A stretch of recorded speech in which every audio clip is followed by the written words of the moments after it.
কোন বর্ণনায় 20। তখন তিনি একটা ছাত্র সংগঠন করেছিলেন, ইয়াং স্টারদের একটা অর্গানাইজেশন করেছিলেন।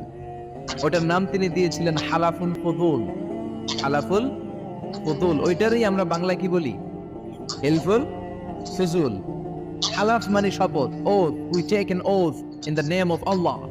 আল্লাহর নামে শপথ নেয়ারে বলে হালাফ। আর ফাদিলা, ফাদলুন, এগুলোর প্লুরাল হচ্ছে ফুদুল। ফুদুল মানে ভালো কাজ। ভালো ভালো কাজের উপর বিশ্বনবী যুবকদেরকে একত্রিত করলেন যে মক্কা শহরে কোনো টেন্ডারবাজি চলবে না, কোনো চাঁদাবাজি চলবে না, দুর্বলের উপর সবলের অত্যাচার চলবে না, জালিমের জুলুম চলবে না, হত্যা চলবে না, ধর্ষণ চলবে না, রাহাজানি চলবে না। মক্কা শহরটারে শান্তির শহর বানাতে হবে। যুবকরা এই দায়িত্ব কাঁধে নিয়েছে। কারা? মুরব্বীরা না, যুবকরা। যুবকদের আছে প্রাণ ঢালা উচ্ছ্বাস, অনেক শক্তি। এজন্য যুবকদেরকে ভালো কাজে আসতে হবে। যুবকরা চাইলে এই দেশের চেহারা পাল্টে দিতে পারে। এদেশে যুবক ভোটার আছে কয়জন জানেন?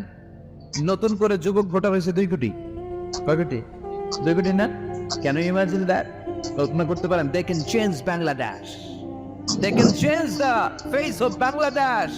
তারা 56,000 বর্গ মাইলের এই বাংলাদেশের চেহারা পাল্টে দিতে পারে। এদের অনেক শক্তি। জন্য যুবকদের এই শক্তি কাজে লাগাতে হবে। ফেন্সিডিল, গাঁজা, ইয়াবা, হিন্দি সিনেমা, এগুলোর পিছনে দৌড়ানো যাবে, পর্নোগ্রাফির পিছনে ছোটা যাবে। যুবক বয়সে ভয় করতে হবে কারে? চিল্লায় বলেন কাকে? আল্লাহর যুবক ভাইদেরকে তুমি তৌফিক দাও।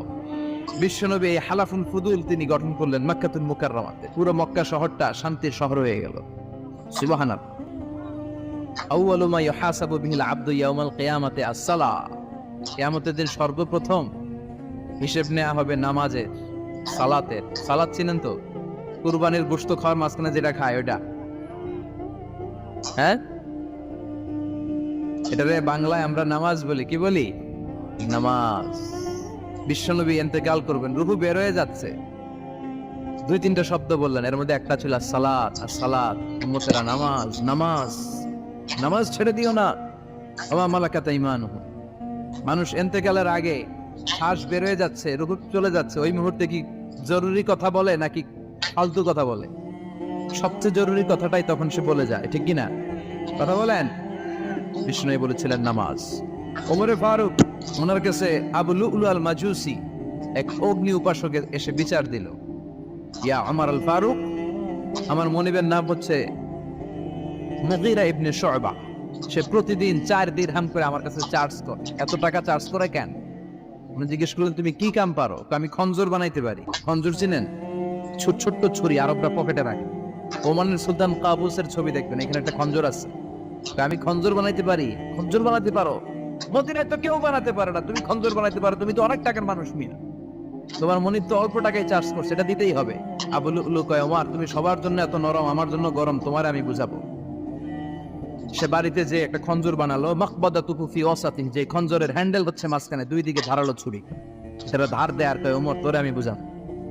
প্রতিদিন ধার দেয়। সাইয়েদনা ওমরে ফারুক মসজিদে নববীর ইমাম। ওয়া কানু ইউসাল্লুনা বিগালাস। তখন ওনারা অন্ধকারে নামাজ পড়তেন আউয়াল ওয়াক্তে। আমরা তো দেরি করে পড়ি, সুন্নাহ অনুযায়ী আগে আগে পড়া ভালো। আপনি মসজিদে হারামে গেলে দেখবেন যে কত আগে ফজর পড়ে। ফজরের 1-1.5 ঘন্টা পরে সূর্য ওঠে, ঠিক কিনা?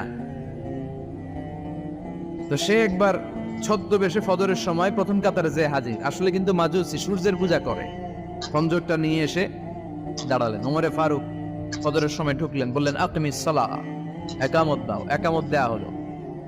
ওমরে ফারুক আল্লাহু আকবার বলে অন্ধকারে ফজরের সালাত শুরু করলেন। প্রথম রাকাত যখন পড়ে ফেললেন, রুকুতে যাবে, ইন দ্য মিন টাইম সে খঞ্জর বের করে ওমরে ফারুককে 3টা স্টেবিং করেছে।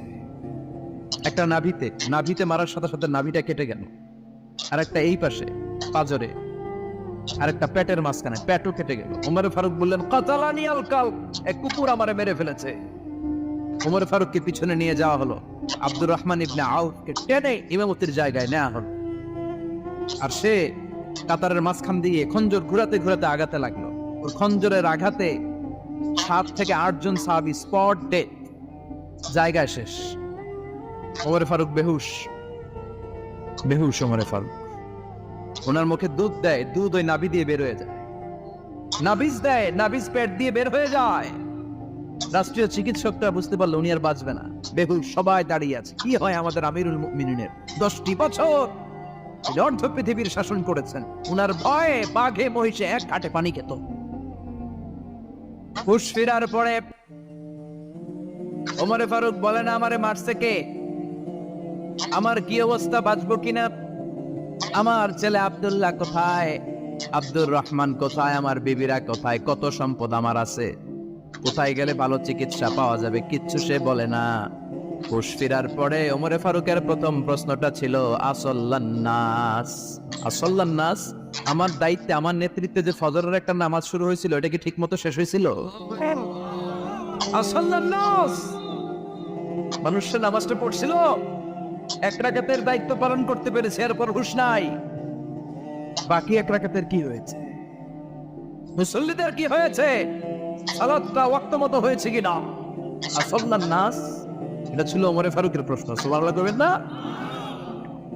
তাহলে এই সালাতের গুরুত্ব আছে না নাই? সর্বপ্রথম এই সালাতের ব্যাপারে in the day of judgement আমাদেরকে প্রশ্ন করবে কে? সালাতে কায়েম করো, সালাতে কায়েম করো, হবে সম্মানী তুমি, হবে জান্নাতি তুমি, হবে সম্মানী তুমি, হবে জান্নাতি তুমি, দিবে কাল হাসরে শীতল ছায়া আরশে আজিম, রব্বিয়াল আলা, রব্বিয়াল আযীম, রব্বিয়াল আলা, রব্বিয়াল আযীম। সুবহানাল্লাহ পড়ে। এজন্য নামাজ, নামাজ, এই নামাজ যাতে মিস হয়ে না যায়। সব মিস হতে পারে, নামাজ মিস হতে পারে না। আল্লাহ তুমি বুঝার তৌফিক দান করো। আমিন। আমি আপনাদের খেদমতে সূরাতু আত-তাহরীম থেকে ছোট্ট একটি আয়াতের অংশ তেলাওয়াত করেছি, যেখানে আল্লাহ তাআলা আমাদেরকে আহ্বান জানিয়েছে, ওহে বিশ্বাসীরা, পাপ হতে পারে, ভুল হতে পারে, অন্যায় হতে পারে, ওই অন্যায়ের উপর অটল থেকো না, আমার কাছে ফিরে আসো। কাম টু ইউর লর্ড, তোমার রবের দরবারে ফিরে আসো, ক্ষমার মতো ক্ষমা চাও, ক্ষমার মতো ক্ষমা চাইলে আমি সব ক্ষমা করে দেব। সুবহানাল্লাহ পড়েন। রব্বুল আলামিন বলেন, ইয়া আইয়ুহাল্লাযীনা আমানু তুবু ইলাল্লাহি তাওবাতান নাসুহা। ও বিশ্বাসীরা, ভুল করেছো, অন্যায় করেছো, পাপ করেছো, জুলুম করেছো, আমার কাছে ফিরে আসো, ক্ষমা চাও। ক্ষমার মতো ক্ষমা চাইলে সব গুনাহ মাফ করে দিতে পারে কে? পাপ নাই, গুনাহ করি নাই, এরকম কেউ আছি? কথা বলেন, কত পাপ করছি, কোনো হিসাব আছে? পৃথিবীর কেউ না জানলেও জানে কে? পৃথিবী না জানো আমি তো জানি, আমি কি পাপ করেছি হায়, আমার পাপের করলে বিচার, বাঁচার আমার নাই উপায়, দয়াময় প্রভু মাফ করো আমায়, মাফ করো আমায়। পড়েন আমিন। আমাদের পাপগুলো ক্ষমা করে কে? চিল্লায় বলেন কে? আল্লাহ ডেকে বলে, গোলাম আমি হলাম গাফিরুয যাম কাবিলুত তাওব। আমার কাজ হলো ক্ষমা করা, আমার কাজ হলো তওবা কবুল করা। শয়তানের কাজ হলো ওয়াসওয়াসা দেওয়া, আমাদেরকে ভুল পথে নিয়ে যাওয়া, আর আমাদের কাজ হলো ভুল করে ফেলা। আল্লাহর কাজ হলো ভুলগুলো মাফ করে দেয়া। আল্লাহ ডেকে বলে, গোলাম তোরা যদি ভুল না করতি, তোরা যদি পাপ না করতি, তোরা যদি অন্যায় না করতি, তোদেরকে ধ্বংস করে দিয়ে এমন একটা জাতি আমি এই দুনিয়ার বুকে তৈরি করতাম, যারা সকালবেলা ভুল করে দুপুরে মাফ চাইতো, দুপুরে ভুল করে রাত্রে মাফ চাইতো, আজকে ভুল করে আগামীকাল মাফ চাইতো, আর আমি আল্লাহ গুনাহগুলো তাদের সব ক্ষমা করে দিতাম। ক্ষমা করে দিতে আল্লাহর বড্ড ভালো লাগে। বান্দা আল্লাহর কাছে বারবার চাক, চোখের পানি ছাড়ুক, এটা আল্লাহ পছন্দ করে। চোখের পানির যে কত পাওয়ার আপনি কল্পনাই করতে পারবেন না। অনুশোচনার চোখের পানি চোখ বেয়ে নাকের ডগা পেয়ে জমিনে পড়ার আগেই আল্লাহ এই বান্দারে মাফ করে দেয়। বিশ্বনবী ডেকে বলে, ও আমার উম্মতেরা শোনো, আল্লাহর কাছে দুনিয়ার মানুষদের দুই ফোঁটা পানি সবচেয়ে প্রিয়। এক হলো জিহাদের ময়দানে রক্তের ফোঁটা, দুই হলো অনুতপ্ত বান্দার চোখের পানির ফোঁটা। কত ভুল আপনি করেছেন, কত অন্যায় আপনি করেছেন, কত পাপ আপনার হয়েছে, কত মিথ্যা আপনি বলেছেন, কয় ওয়াক্ত নামাজ ছেড়েছেন, কয় লাখ টাকা ঘুষ খেয়েছেন, কত যৌতুক আপনি খেয়েছেন, কত মিথ্যা আপনি বলেছেন। আপনার পাপ যত বড় হোক, যত বিশাল হোক, যত বেশি হোক, আল্লাহর দয়ার পরিসীমা তার চাইতেও বড়। আপনার পাপ, আপনার অন্যায়, আপনার জুলুমগুলো যদি হয় খালের পানির সমান, বিলের পানির সমান, আল্লাহর দয়া সাগরের পানির সমান। আপনার পাপ যদি হয় সাগরের পানির সমান, আল্লাহর দয়া মহাসাগরের পানির সমান। আপনার পাপ আর অন্যায় যদি হয় পাহাড়ের সমান, আল্লাহর দয়া আকাশের সমান। আপনার পাপ যদি হয় আকাশের সমান, আল্লাহর দয়া আরশের সমান। এজন্য আল্লাহ বললেন, ইয়া আইয়ুহাল্লাযীনা আমানু তুবু ইলাল্লাহি তাওবাতান নাসুহা। ও আমার গোলাম, তুই তোর নিজেরে যত বেশি ভালোবাসিস তার চেয়েও আমি তোরে বেশি ভালোবাসি। তোর বাবা মা তোরে যত বেশি ভালোবাসে তার চেয়েও আমাদেরকে বেশি ভালোবাসে কে? আল্লাহ বললেন, ভালোবাসারে তৈরি করার পরে আমি 100 টুকরা করলাম। চিল্লায় বলেন, কয় টুকরা? 99 টুকরা ভালোবাসা আমি আল্লাহ নিজের মধ্যে রেখে দিলাম। 1 টুকরা ভালোবাসা গোটা বিশ্বের সবার মধ্যে আমি ভাগ করে দিলাম। 1 টুকরা ভালোবাসা পেয়ে আমাদের অবস্থা দেখছেন? আল্লাহ যদি 1 টুকরা না দিয়ে আমগরে 30 টুকরা দিত, কথা কন। 1 টুকরা না দিয়ে 80 টুকরা দিলে কি হইতো? কথা কয় না। 14 ফেব্রুয়ারি কবে? কথা কন। বিশ্ব ভালোবাসা এই দিবসের সাথে মুসলমানদের কোনো সম্পর্ক? কোন মুসলমান ঘরের মেয়ে, কোন মুসলমান ঘরের ছেলে 14ই ফেব্রুয়ারি এই ওয়ার্ল্ড ভ্যালেন্টাইন দিবস পালন করতে পারে?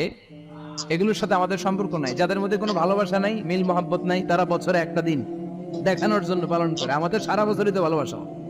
কথা কন।